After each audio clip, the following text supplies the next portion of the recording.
มันโตน้องยังไม่เอียดเลยยังจึ้งน้องเด็กต่างไปมีแหละมือ3 มือ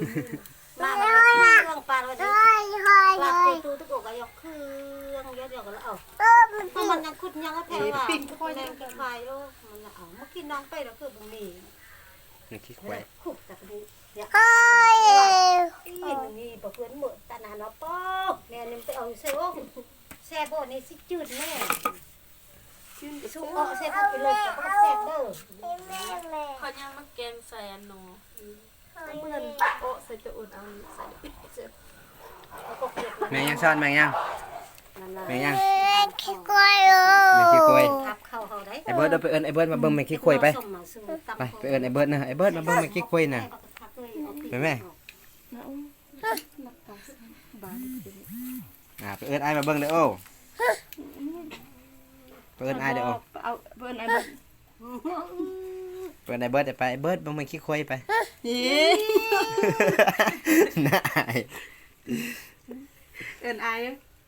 เพื่อนไอ้เบิร์ดไหมแหมม่วน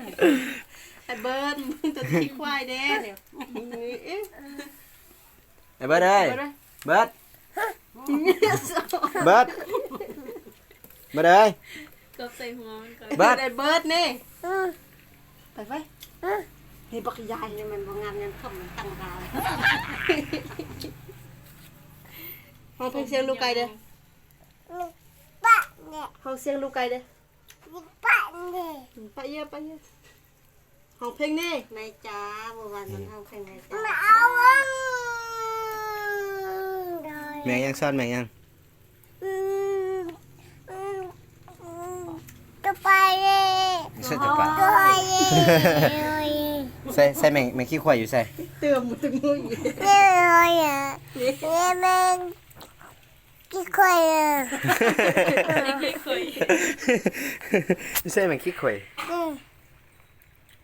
มันจะเพี้ยนมัน กันนะ ต้องกินเหรอใส่แม่ขี้ควาย เคยน่ะเอิ้นไอ้เบิร์ดเด้เอิ้นไอ้เบิร์ดไหมอยากบังตัวเอง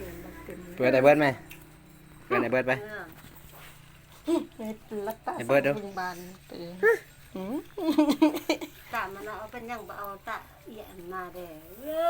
ไปเจียตะบดขี่รถที่เงี้ยตานัดเมื่อก็เนี่ยเจ้าหัน